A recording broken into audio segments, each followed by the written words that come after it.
Cześć, witajcie.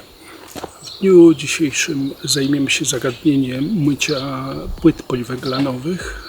Jak to robić, żeby nie uszkodzić płyt. Także zapraszam na film. Poliwęglan jest materiałem wytrzymałym, lecz pomimo wytrzymałości jest podatny na zabrudzenia. Gdy poliwęglan jest umiejscowiony pod pewnym kątem lub pionowo, to podczas obfitych deszczów następuje jego samoczyszczenie. Jednakże co jakiś czas warto zająć się czystością poliwęglanu w naszej szklarni.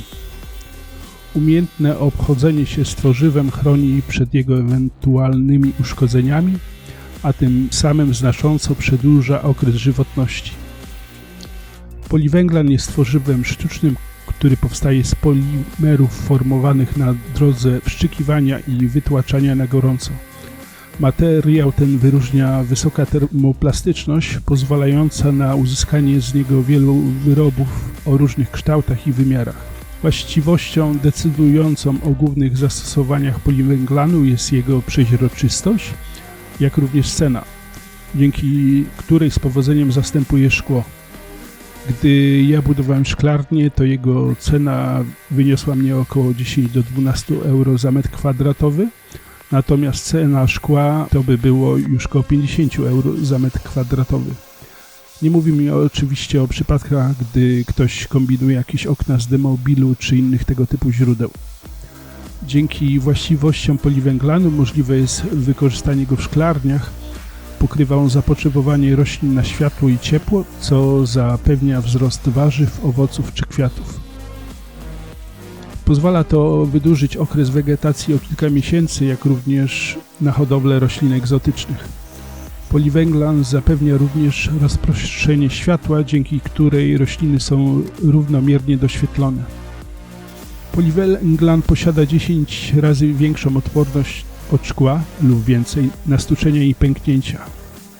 Oczywiście zależy to od zastosowanego poliwęglanu, a dzięki powłoce ochronnej UV chroni rośliny przed nadmiernym nasłonecznieniem oraz przed urazami.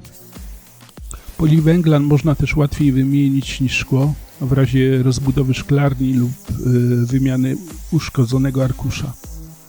Płyty poliwęglanowe są pokryte warstwą UV z jednej strony, dlatego należy na to zwrócić szczególną uwagę przy instalacji płyt.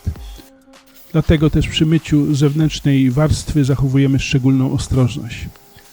Jako że poliwęglan ma inne właściwości niż szkło, to jego konserwacja przebiega inaczej niż w przypadku szkła. Warstwa zabrudzeń może blokować dostęp światła do wnętrza szklarni, a jego oświetlenie ma znaczące znaczenie na tempo wzrostu naszych roślin. Także warto od czasu do czasu zadbać o czystość płyt w naszej szklarni. Do czyszczenia płyt można używać wody z dodatkami środków myjących. Możemy używać przy tym miękkich gąbek lub ścierek, jednakże przy myciu większych powierzchni dobrze jest zastosować myjkę ciśnieniową do około 100 barów. Nie stosujemy natomiast do czyszczenia preparatów alkalicznych i rozpuszczalników na bazie alkoholu, acetonu, amoniaku czy benzenu. Są one szkodliwe dla warstwy poliwęglanu. Nie używamy też ostrych przedmiotów lub materiałów ściernych, w związku z tym, że możemy taką płytę poliwęglanową zarysować. Dzięki regularnemu czyszczeniu poliwęglanu możemy liczyć na zwiększony wzrost roślin w naszej szklarni, jak również podnosimy walory estetyczne szklarni. Czyszcząc poliwęglan ograniczamy również rozwój pleśni, glonów i grzybów. Pozbywamy się też pajęczy. Jeżeli uważacie, że materiały, które przygotowuję, są dla Was wartościowe, to ja Was zapraszam do subskrypcji kanału.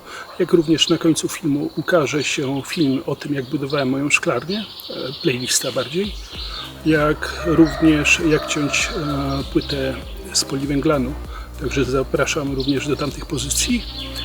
A ja Was tymczasem żegnam i do zobaczenia w następnym filmie. Pozdrawiam, pa!